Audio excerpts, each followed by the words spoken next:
प्रकाश होता है, उससे भोले लोग समझ प्राप्त करते हैं। मैं अपने मुंह खोलकर हंसने लगा, क्योंकि मैं तेरी आज्ञाओं का प्यासा था। जैसी तेरी रीति अपने नाम की प्रीति रखने वालों से है, वैसे ही मेरी और भी फिर कर मुझ पर अनुग्रह कर। मेरे पैरों को अपने वचन के मार्ग पर स्थिर कर और किसी अनर्थ बात को मुझ पर प्रभुता करने न दे।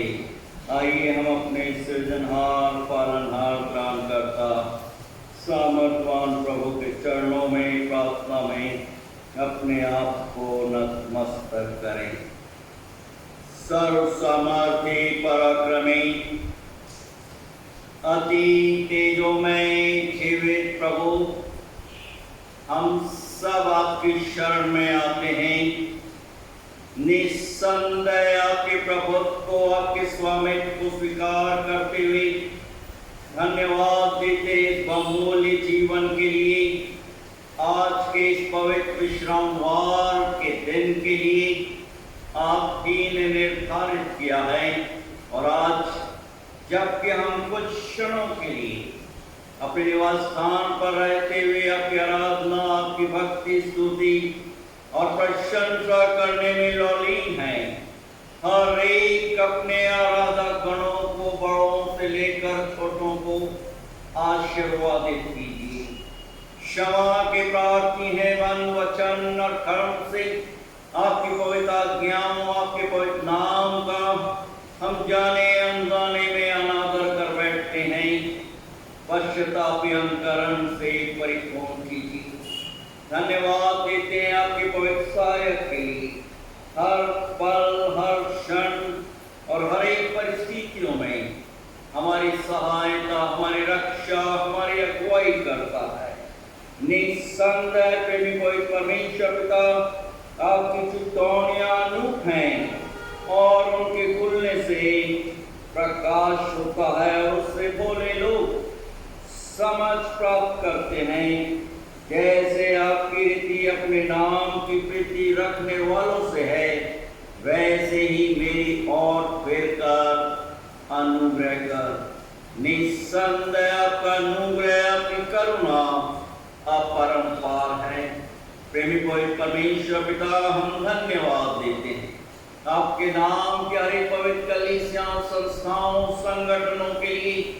Methodist church in India Mumbai regional conference, हमारे स्थानीय गोंदिया कलीसिया की, और हर एक परिवार, हर एक सदस्य गणों के लिए और हर एक ऑनलाइन आराधक गणों के लिए, जहाँ कहीं विभिन्न स्थान क्षेत्रों में रहते हुए आपके वचनों पर ध्यान और मनन करते हैं।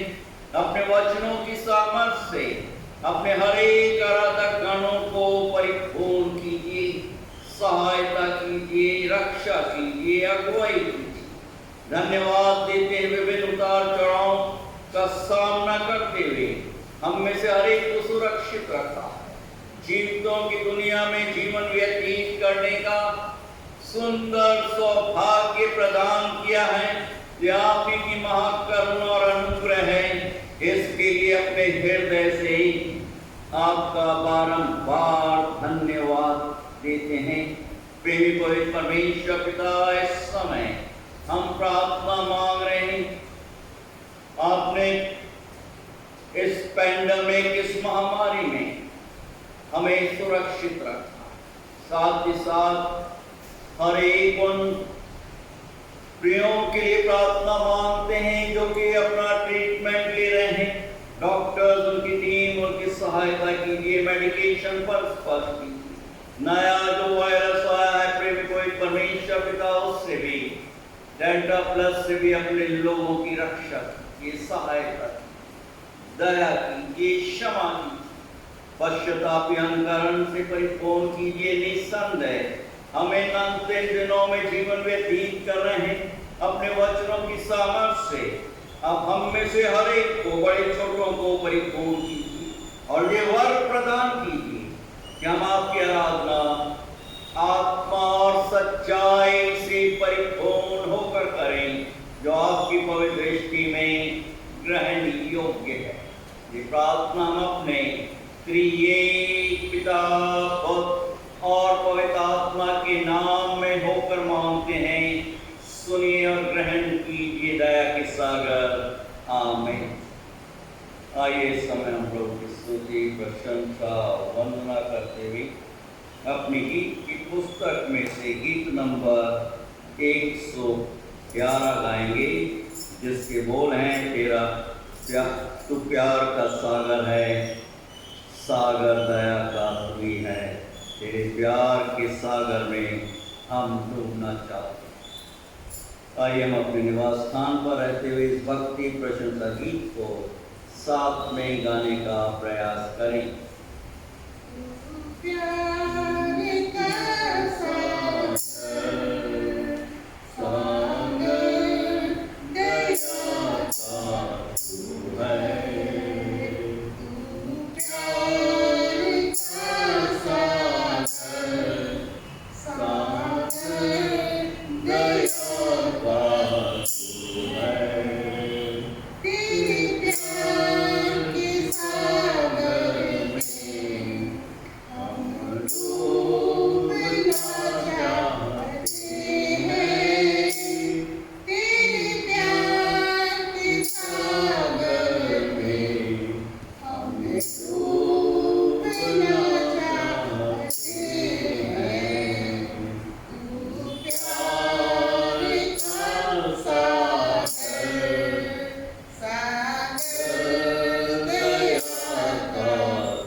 पापों की क्षमा, देह के जीवने और अनंत जीवन पर।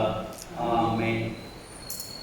आइए इस समय हम प्रभु का धन्यवाद देते हुए हमारे व्यक्तिगत, पारिवारिक और कलीसियाई जीवन के लिए जो प्रभु ने हम सबों को हमारे व्यक्तिगत जीवन में प्रदान किया है, और आज का पवित्र मन्ना तो प्रभु ने हम सबों के आत्मिक जीवन के उत्थान के लिए रख छोड़ा है।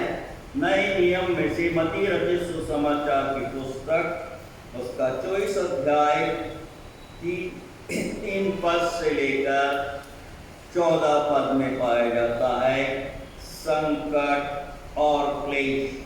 और मैं अनुरोध कर रहा हूँ पास्टर मामूली का है से इन पवित्र वचनों को सबों के लिए पढ़ें।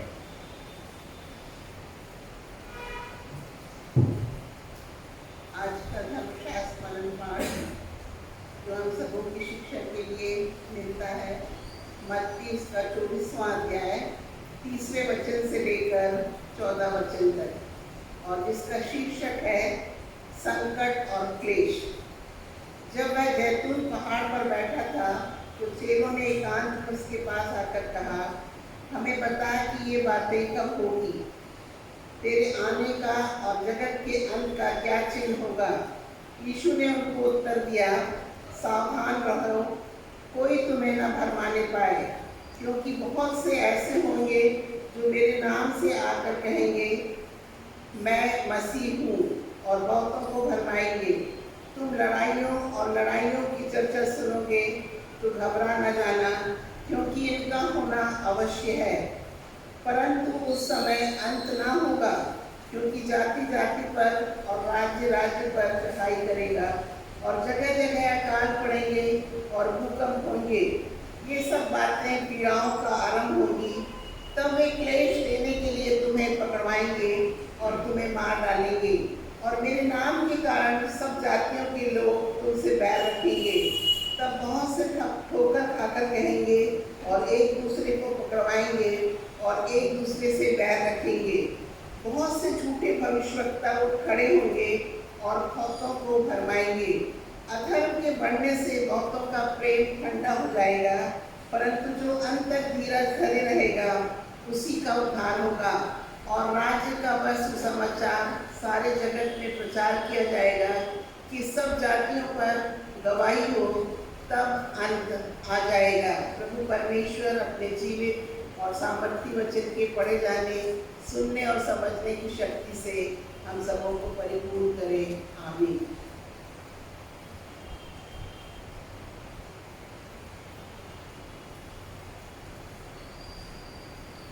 आइए इससे पहले हम वचनों पाठ को क्षणों के लिए ध्यान मनन करें। हम प्रभु से आशीष की प्रार्थना मांगेंगे। सामर्थवान पराक्रमी तेजोमय जीवित प्रभु, धन्यवाद देते हैं इन क्षणों की, उस बहुमूल्य जीवन की आपने प्रदान किया। और आज जबकि हम कुछ क्षणों के लिए आपके सामर्थ्य जीवित पवित्र वचनों पर ध्यान और मनन करने वाले हैं, हमारे मनों की एकाग्रता से हम में से हर एक को बहुत रूप से परिपूर्ण कीजिए, क्योंकि आप ही हमारे दृढ़ गढ़, पल और चट्टान है। ये प्रार्थना हम अपने त्रिएक पिता, पुत्र और पवित्र आत्मा के नाम में होकर मांगते हैं। सुनिए और ग्रहण कीजिए दया के सागर। आमीन। मत्ती रचित सुसमाचार की पुस्तक उसका 24 अध्याय 30 पद से लेकर 14 पद तक जो पवित्र और प्रेरणादायक जीवित वचन हम सबों के समक्ष पढ़ा गया। मैं कुछ क्षणों के लिए 7 और 8 पद पर आप लोगों के साथ ध्यान और मनन करने का प्रयास करूंगा, जो कि इस प्रकार से है, क्योंकि जाति पर जाति, और राज पर राज चढ़ाई करेगा और जगह जगह अकाल पड़ेंगे और भूकंप होंगे। ये सब बातें पीड़ाओं का आरंभ होंगी। अंग्रेजी में रिवाइज स्टैंडर्ड वर्जन में जो 7 और 8वें पद में लिखा गया है, मैं पढ़ रहा हूं आपके समक्ष। For nation will rise against nation and kingdom against kingdom, and there will be famines, pestilences, and earthquakes in various places, and all these are the beginning of sorrows. प्रभु यीशु के सामर्थ्य पवित्र नाम में आज इस ऑनलाइन आराधना सभा में गोंदिया मेथोडिस्ट हिंदी चर्च आप सबों का हार्दिक स्वागत और अभिनंदन करता है। प्रभु का वचन हमें स्मरण दिला रहा है कि जिसके कान हो वो सुन ले। एक प्राचीन दंत कथा से मैं आज के पवित्र वचनों को प्रारंभ करने जा रहा हूं, जो कि बहुत ही सार्थक और अर्थपूर्ण है। एक छोटे से गांव में एक परिवार था और उस परिवार में एक मां और एक बेटा जीवन व्यतीत कर रहे थे। और एक दिन मां ने अपने बेटे से कहा, मैं काम के सिलसिले में बाहर जा रही हूं, तुम घर के अंदर ही रहना, बाहर मत जाना। ये मां जो कि हिरण थी, अपने बेटे को आज्ञा देकर चली गई। और ये बेटा छोटा हिरण घर की खिड़की में से बाहर देखता है कि दूसरे जानवर, खरगोश और दूसरे संगी साथी आपस में खेल कूद रहे हैं। और इस छोटे हिरण की भी प्रबल इच्छा होती है कि वो भी बाहर जाए और इन जानवरों के साथ खेले। और वो अपने घर से बाहर निकलता है, इन जानवरों के साथ वो खेलने लगता है और खेलते खेलते बहुत दूर चला जाता है। और इतने दूर चले जाते हैं कि उस बच्चे को जिस रास्ते से होकर गया था वो भूल जाता है।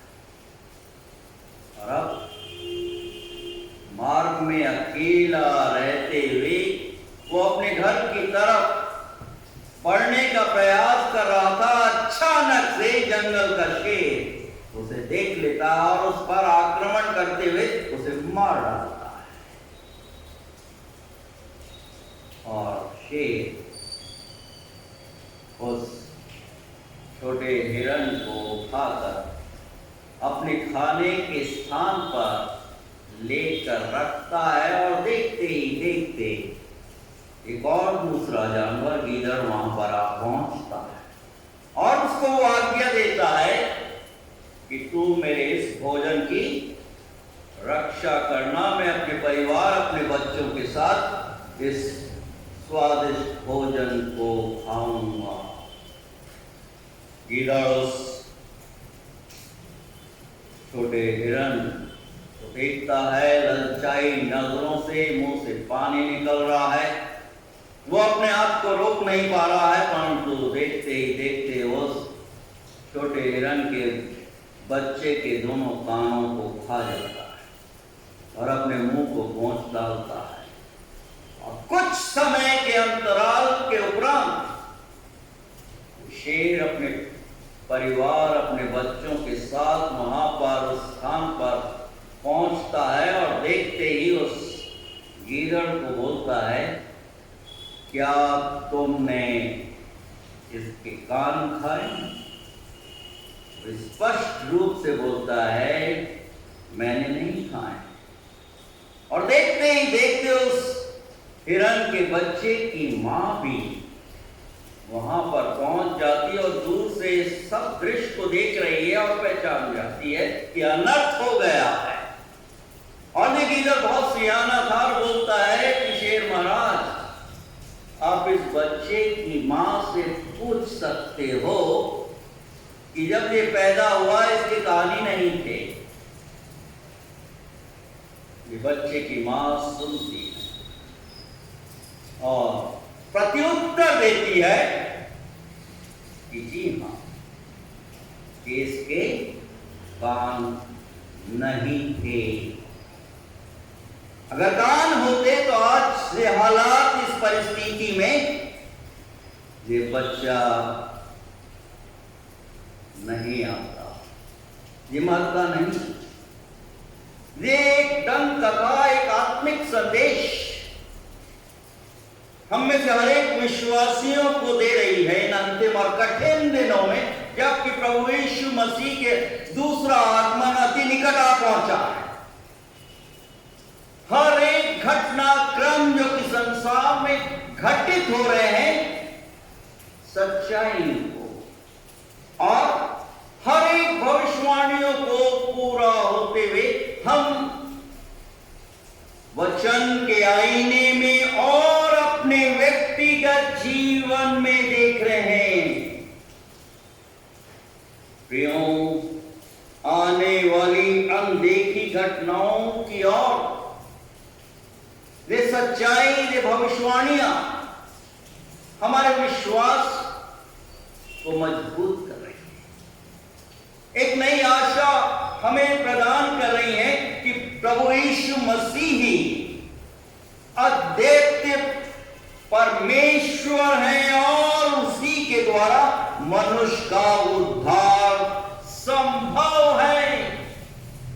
और वचन में हम देख रहे हैं इब्रानियों की पत्री उसके 11वें अध्याय पहले पद में अविश्वास, आशा की हुई वस्तुओं का निश्चय है और अनदेखी वस्तुओं का प्रमाण है।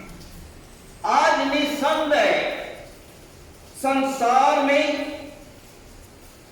अकाल की स्थिति बनी। मनुष्य के हालात अपने आप में दयनीय हैं, चाहे वो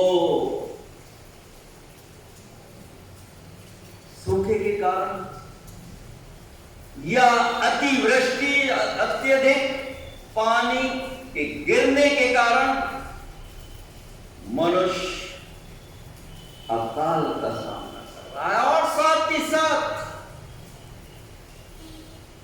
जन धन का भी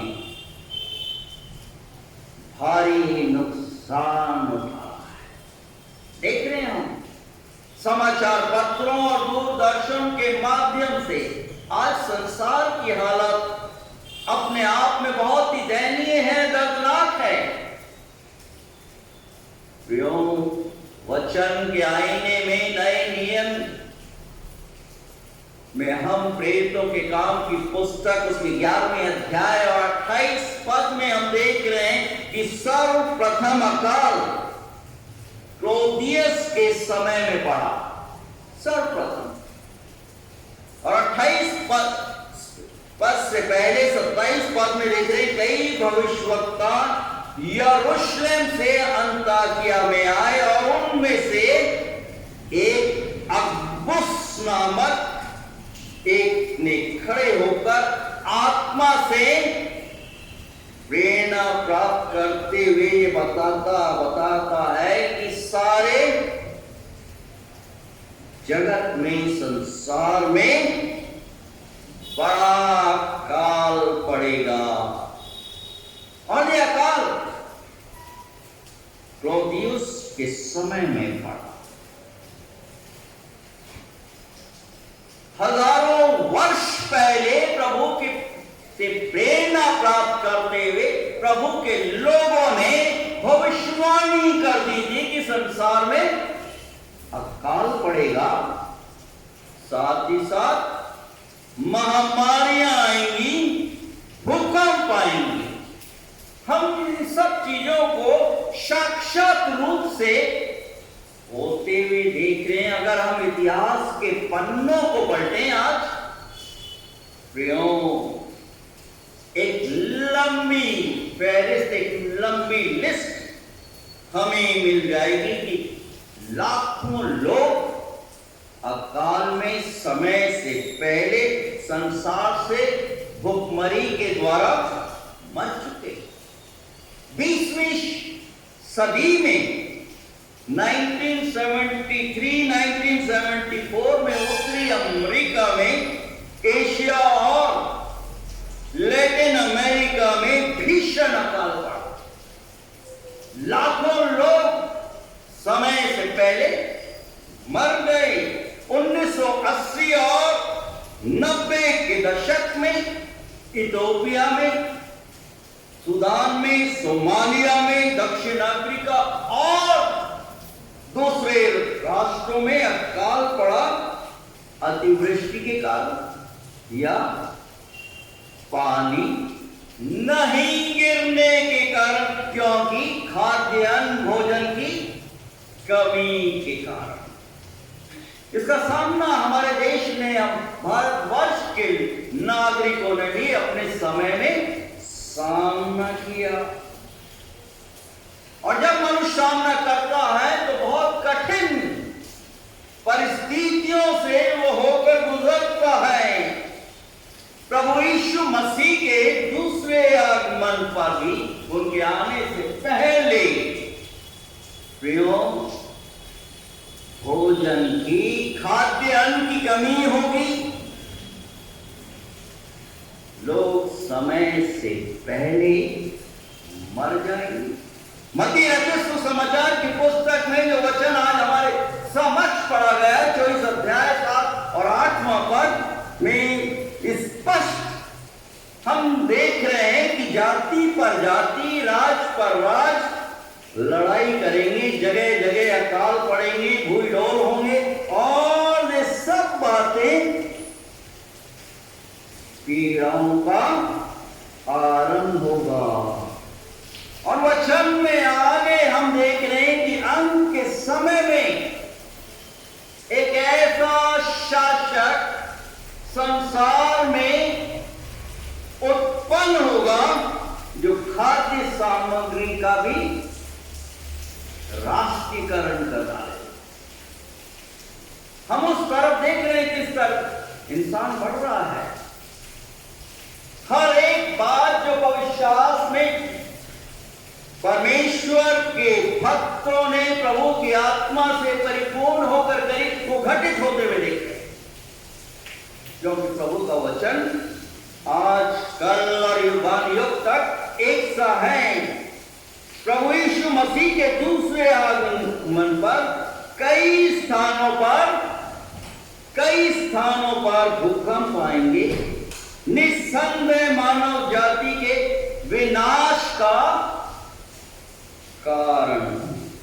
प्राकृतिक आपदा के रूप में हम देखते हैं, साथ ही साथ आध्यात्मिक रूप से भी हम इन आपदाओं को देख रहे हैं। पुराने शास्त्र में निर्गमन की पुस्तक उसके 19 अध्याय 18 पद में प्रभु परमेश्वर किस प्रकार से अपने लोगों को बंधुआई में से बाहर लेकर आता है मूसा नबी की अगुवाई के द्वारा। और यहाँ पर प्रभु परमेश्वर बोल रहे हैं 18 पद में 19 अध्याय निर्गमन की पुस्तक की, और यहोवा जो आग में होकर सिनाई पर्वत पर उतरा, इस कारण समस्त पर्वत धुएं से भर गया और उसका धुआं भट्टे का सा उठ रहा था और समस्त पर्वत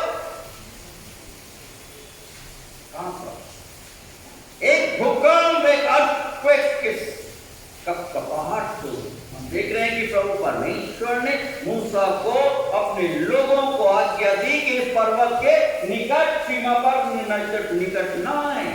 अगर आएंगे खत्म हो जाएंगे, मर जाएंगे। लोगों ने प्रतिज्ञा की कि हम प्रभु के वचन का पालन करेंगे। 19 अध्याय में 10वें पद में हम देख रहे हैं कि वो प्रतिज्ञा कर रहे हैं, बोलेंगे प्रभु जो बोलेगा हम उसके अनुसार करेंगे। आज भी हम देख रहे हैं कि असंख्य लोग प्रभु की प्रतिज्ञाओं का पालन किए हुए, इसलिए हम इस पृथ्वी पर अपना अस्तित्व बनाए हुए हैं। जब पृथ्वी हिलती है, कपकपाहट होती है, भूकंप आते हैं, जलजले होते हैं, हम क्या देखते हैं? विनाश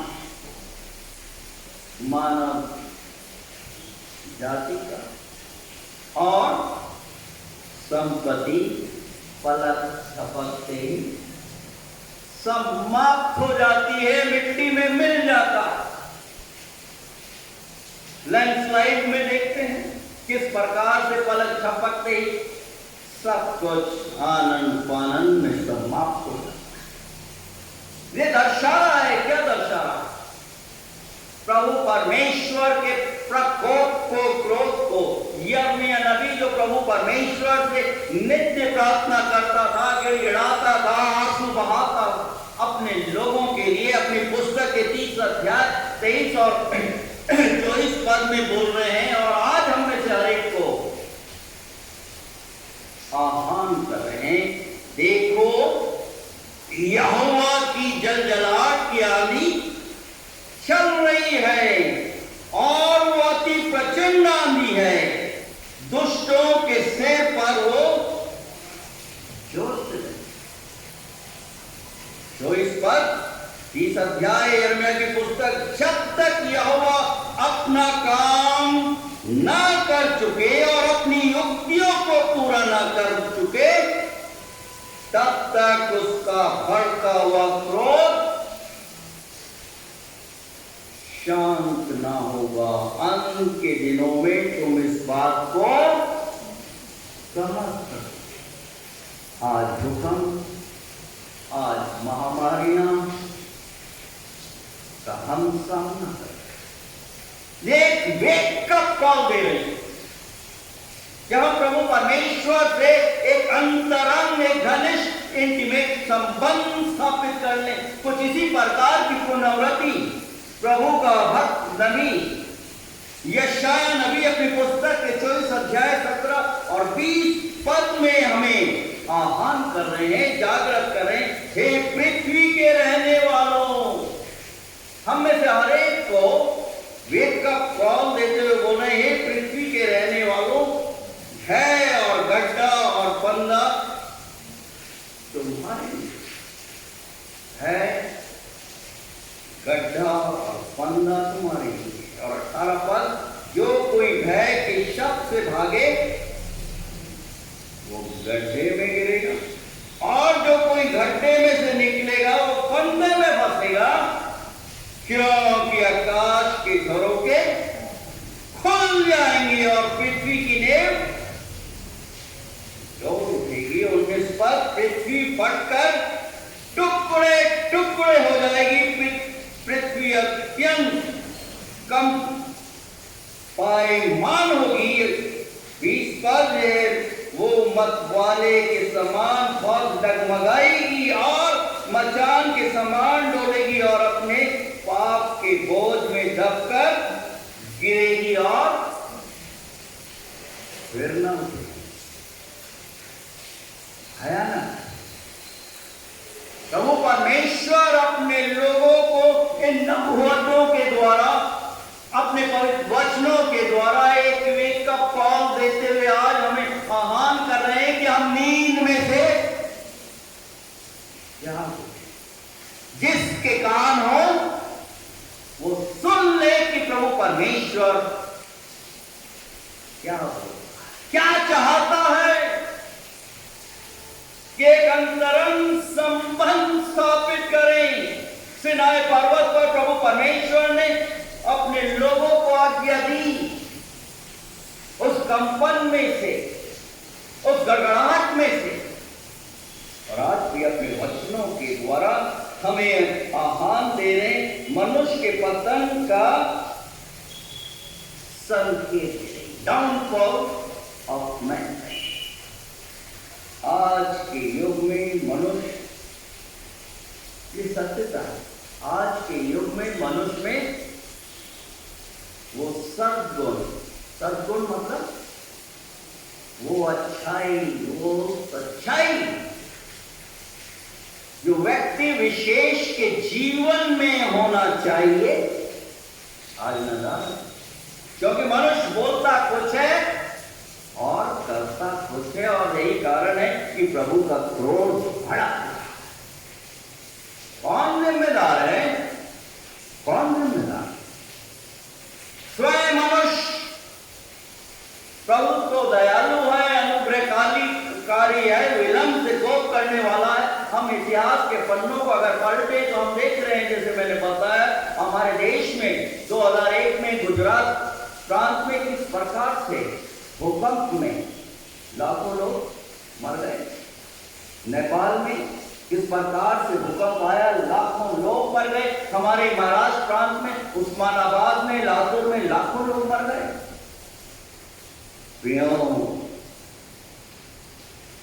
ये सब बातें, ये सब घटनाएं जो घटित हो रही हैं और घटित होने वाली हैं, एक वेकअप कॉल दे रही है कि नींद में से जाग उठे, क्योंकि प्रभु का दूसरा आगमन अति निकट आ पहुंचा है। यहां तक कि वो द्वार पर खड़ा हुआ है, खटखटा रहा है, दस्तक दे रहा है।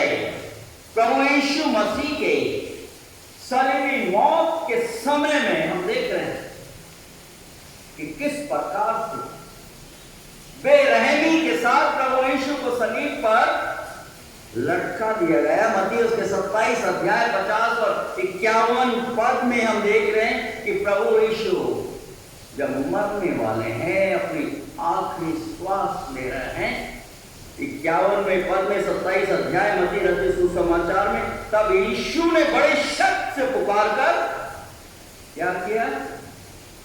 अपने प्राण छोड़।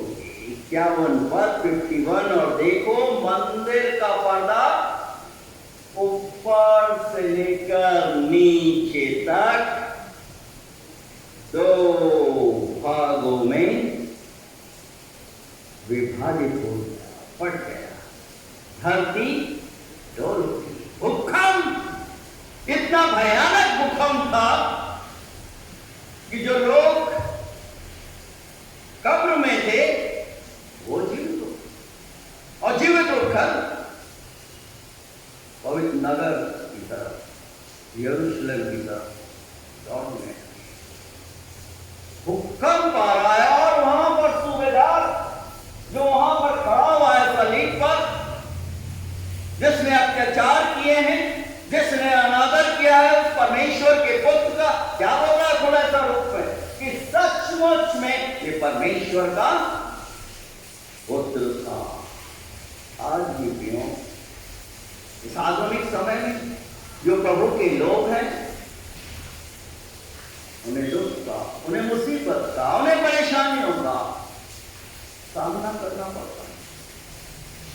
बिलो पॉवर्टी लाइन, गरीबी रेखा से नीचे रहते हुए जो लोग जीवन व्यतीत कर रहे हैं, दो समय का भोजन भी उन्हें नसीब नहीं होता, मजबूरी के साथ जीवन व्यतीत कर। अभी कुछ दिनों पहले आपने फादर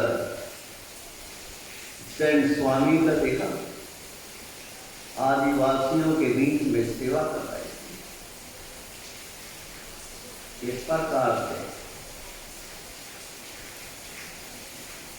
वो इस संसार से विदा हो, एक पीड़ा, एक चीज हमारे अंदर उत्पन्न करती कि जो प्रभु के लोग होते हैं परेशानियों का सामना करना है। और यही कारण है प्रभु यीशु मसीह बोले, यदि कोई एक निमंत्रण है, खुला निमंत्रण, इनविटेशन है, यदि कोई मेरे पीछे आना चाहता है, अपनी सलीब उठाए दिन प्रतिदिन और मेरे पीछे हो, तभी वो मेरा शिष्य बन सकता। आज दिन प्रतिदिन मुझे और आप सबों को सलीब उठाना है। मुसीबतें आनी है, परीक्षाएं आनी है, परंतु उसका सामना करने के लिए प्रभु परमेश्वर ने अपने पवित्र सहायक को, अपने पवित्र आत्मा को हमारे मार्गदर्शन के लिए रख छोड़ा, हमें उभारने के लिए। हम जब गिर जाते हैं, हम उदास हो जाते हैं, टूट जाते हैं, प्रभु अपने आत्मा के द्वारा हमें उभारता है, हमें जागृत करता है। वचन के आईने में हम देख रहे हैं प्रेरितों के काम की पुस्तक उसके 16वें अध्याय में कि किस प्रकार से बंदी गृह में पौलुस और सीलास को बड़ी बेरहमी के साथ साथियों से जकड़कर बंदी गृह में पटक दिया गया, नग्न अवस्था में है, बुरी तौर से मारा।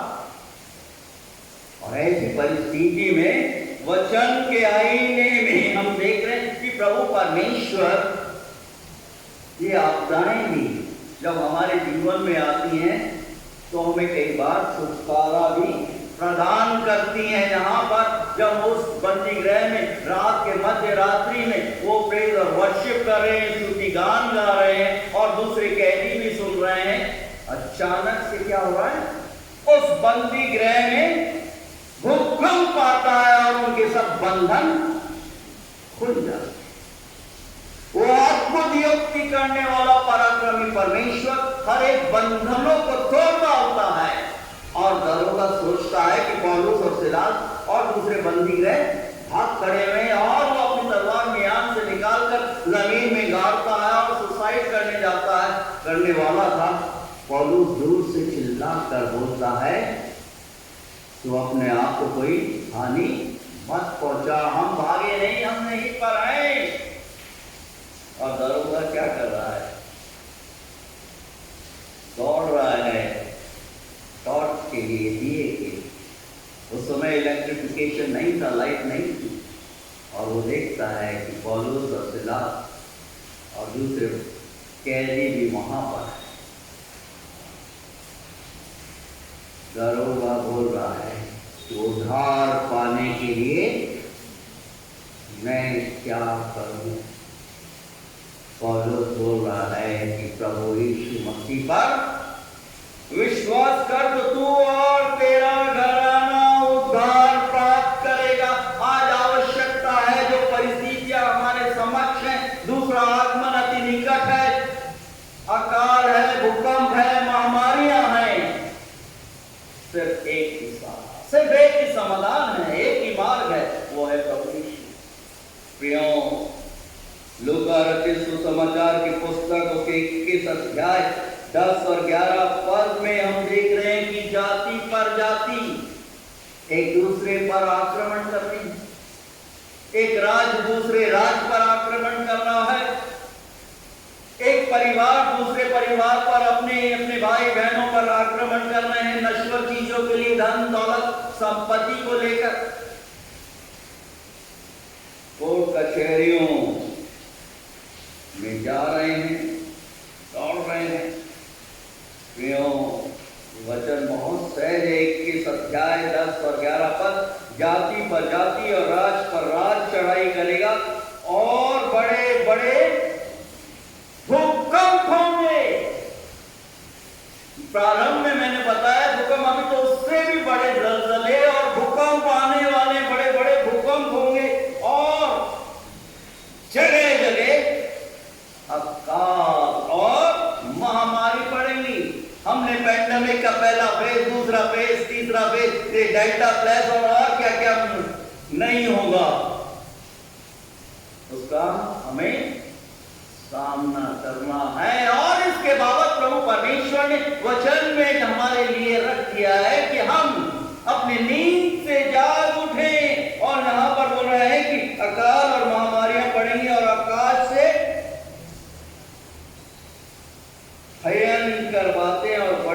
चिन्ह प्रकट होंगे। हमने सब चीजें होते हुए देख रहे हैं, और ऐसी परिस्थिति में क्या मरकुस रचित सुसमाचार की पुस्तक उसके 13 अध्याय में और उसके 24 पद के द्वारा प्रभु हमें स्मरण दिला रहे हैं उनके द्वितीय आगमन में, पुनः आगमन की, मनुष्य के पुत्र का पुनः आगमन उन दिनों में उस क्लेश के बाद सूरज अंधेरा हो जाएगा और चांद का प्रकाश न देगा और आकाश से तारागण गिरने लगेंगे और आकाश की शक्तियां हिलाई जाएंगी। ये सब कुछ होते हुए हम देख रहे हैं कि आज मनुष्य क्या कर रहा है। और तब 26 पद मरकुस रचित सुसमाचार की पुस्तक उसके 13 अध्याय में हम देख रहे हैं कि तब लोग मनुष्य के पुत्र को बड़ी सामर्थ और महिमा के साथ बादलों में आते देखे। प्रभु के शिष्यों ने और उस समय के लोगों ने प्रभु यीशु मसीह को बादलों में जाते हुए, इस प्रकार से वो बादलों में पर उठा लिए गए, उसी प्रकार से वो अति शीघ्र वो आने वाले। आज सबसे महत्वपूर्ण प्रश्न है, क्या हम प्रभु के वचन के अनुसार अपने आप को तैयार करें? क्या हम तैयारी की? प्रभु परमेश्वर ने हमें सुंदर अवसर प्रदान, इस लॉकडाउन के समय, इस आइसोलेशन, इस महामारी के समय, कि हम प्रभु परमेश्वर से एक अंतरंग संबंध स्थापित करें। 27 पद उस समय वे अपने दूतों को भेजकर पृथ्वी के इस छोर से आकाश के उस छोर तक चारों दिशाओं से अपने चुने हुए लोगों को इकट्ठा करें। ये कार्य प्रारंभ हो चुका है। आज प्रभु परमेश्वर अपने लोगों को इकट्ठा कर, परंतु प्रश्न है, क्या मैं और आप तैयारी करें? प्रभु सहायता करें, रक्षक, अगुवाई करें कि हम अपने आप को प्रभु के पवित्र हाथों में सुपुर्द करें, जिसके कान वो सुन ले कि प्रभु क्या बोल रहे। काश हम भी भजनकार के समान अपने गलत कृत्यों का अंगीकार करते हुए ये कन्फेस करें, अंगीकार करें कि प्रभु मैंने आपके वचनों को अपने हृदय में रख छोड़ा है कि आपके विरुद्ध पाप न करें। प्रभु सहायता करें, रक्षा करें, अगुवाई करें कि हम अपने शरीर, प्राण और आत्मा समेत अपने व्यक्तिगत जीवन, अपने परिवार के हर एक क्रियाओं, निकट संबंधियों प्रभु के पवित्र हाथों में सुपुर्द कर दे, क्योंकि वो अति शीघ्र आने वाले तैयारी कर प्रभु रक्षक अगुवाई। आइए हम अपने से प्रार्थना में अपने सामर्थवान, अपने पराक्रमी, अपने जीवित प्रभु के चरणों में नतमस्तक करें।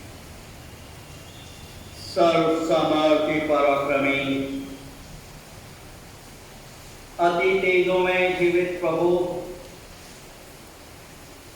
हम धन्यवाद दें इस बहुमूल्य जीवन, आपके सामर्थ्य जीवित पवित्र वचनों की, जो हमें हमारे व्यक्तिगत जीवन में दिशा निर्देश प्रदान करते, क्षमा के प्राप्त मन, वचन और कर्म से आपकी आज्ञाओं, आपके पवित्र नाम का हम अनादर करते इन अंतिम और कठिन दिनों में। आप हम में से हर एक को पश्चातापी अंतकरण से परिपूर्ण जबकि जाति पर जाति आक्रमण कर रहे हैं, राज पर राज आक्रमण कर रहे हैं, और अकाल, महामारी और भूकंप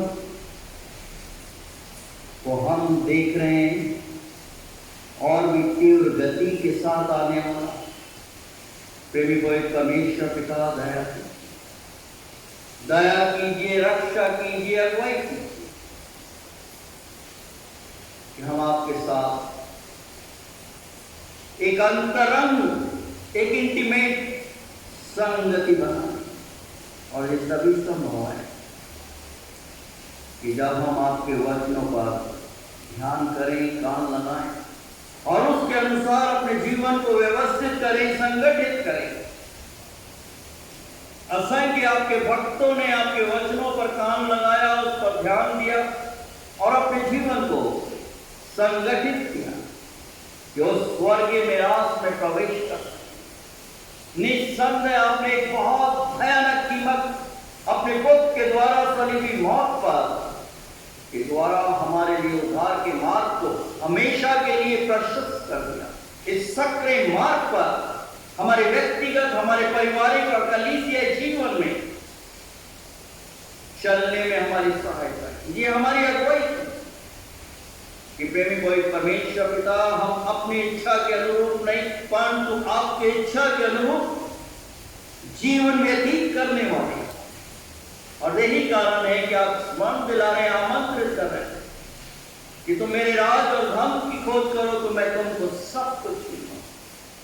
अपने दिव्य सामर्थ से, अपने दिव्य शांति से इस अशांत संसार में जीवन व्यतीत करने वाले अपने हर एक डरवैयों को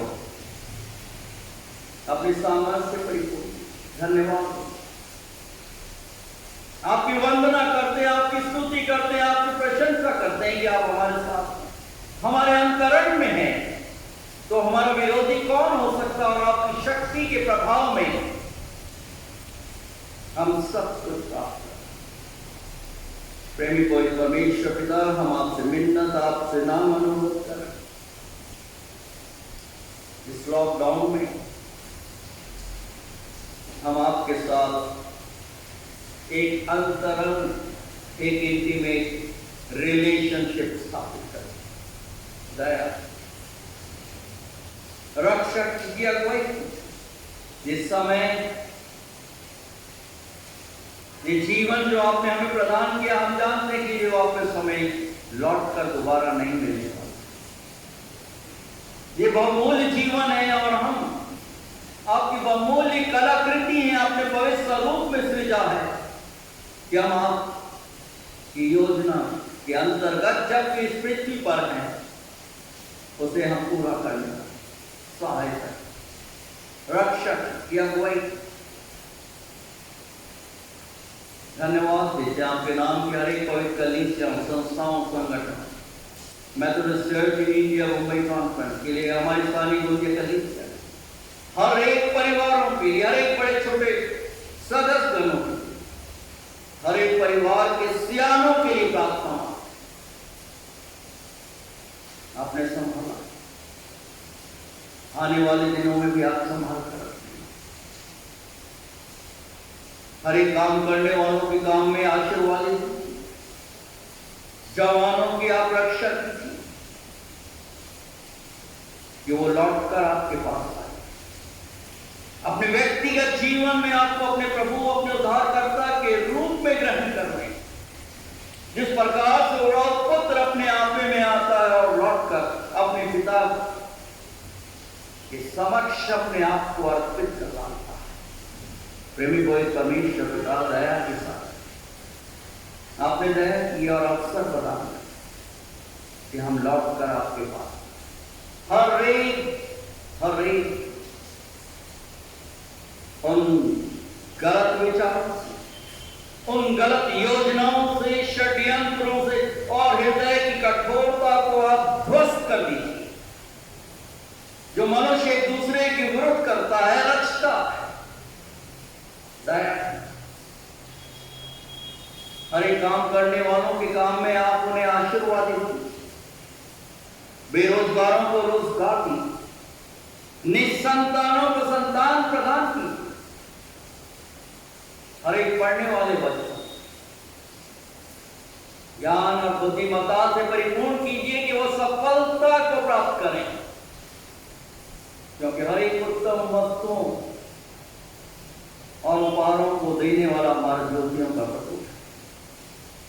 प्रेमी पवित्र परमेश्वर का हर एक मासूम बच्चों की रक्षा अपने घर में दाहिने हाथ की सहायता की। प्रेमी पवित्र परमेश्वर पिता, हम धन्यवाद, हम वंदना करते हैं कि आपने हम सबों को जीवितों की दुनिया में रखा। अपनी महान योजना के अंतर्गत आपके पराक्रमी, आपके जीवित, आपके पवित्र नाम को हम नित्य रोशन करते हैं। हर एक ऑनलाइन और ऑफलाइन आराधक गणों के लिए प्रार्थना, जहां कहीं विभिन्न स्थान, क्षेत्रों में, राष्ट्रों में, हर एक की रक्षा सहायता की। अपने वचनों की सामर्थ्य से अपने बेटे और बेटियों को परिचय कि हम अपनी समझ का सहारा न लेते हुए संपूर्ण मन से अपने प्रभु परमेश्वर पर भरोसा रखें और वो हमारे लिए सीधा मार्ग निकाल। प्रभु परमेश्वर पिता, हम धन्यवाद हमारे हर एक ऑनलाइन आराधक गणों के लिए, जिन्होंने अपने अनुदानों के द्वारा कलीसिया कार्य में अपना सहयोग प्रदान किया। आप अपने ऐसे हर एक प्रियों को विशेष रूप से आशीर्वादित कीजिए। अन्य जिन्होंने अपनी मुट्ठियों को बंद करके रखा, आप उन्हें भी प्रेरित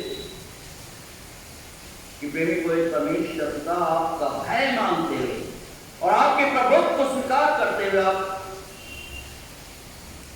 एक अंतरंग संबंध स्थापित कर। आपका वचन स्मरण दिला रहा है भजनकार 128 अध्याय और पहले पद में, क्या ही धन्य हर एक जो यहोवा का भय मानता है और उसके मार्गों पे चलता है, तो निश्चय ही अपनी कमाई खाने पाएगा और तू धन्य होगा और तेरा भला ही होगा।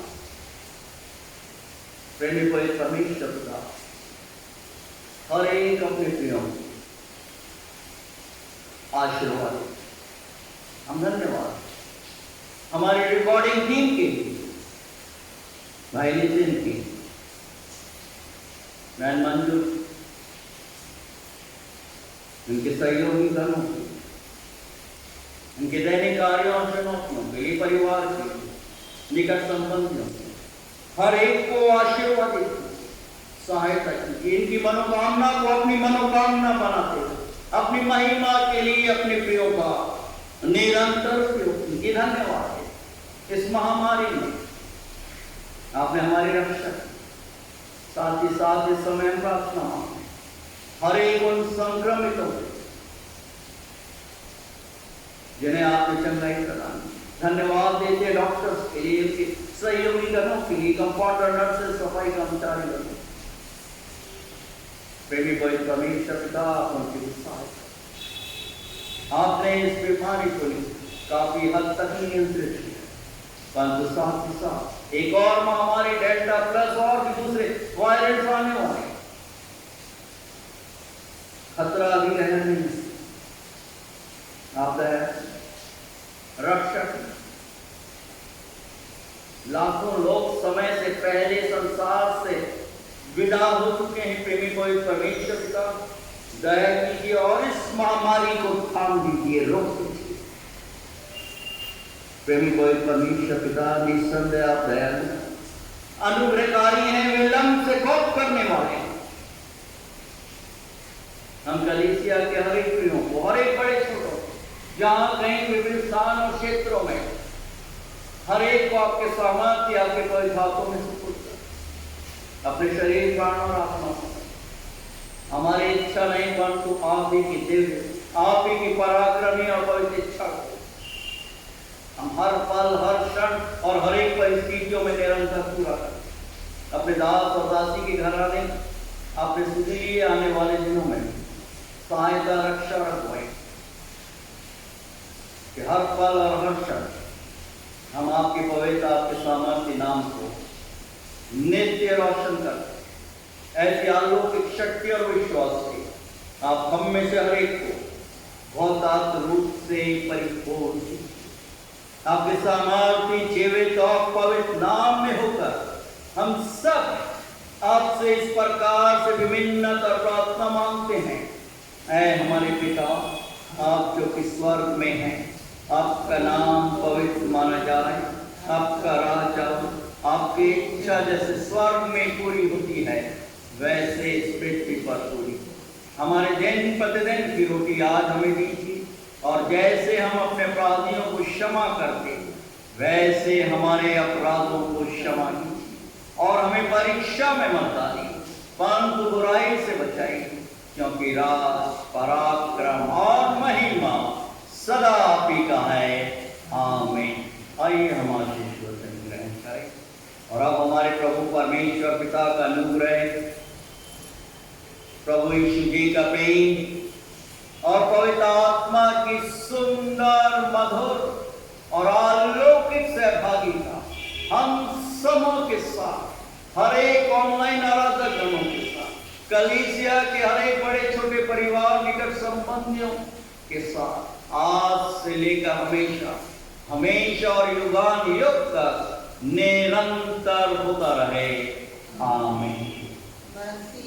शांति शांति शांति शांति मेरे दिल में है, मेरे दिल में है, मसीह की शांति शांति शांति शांति मेरे दिल में है, उसकी होता है।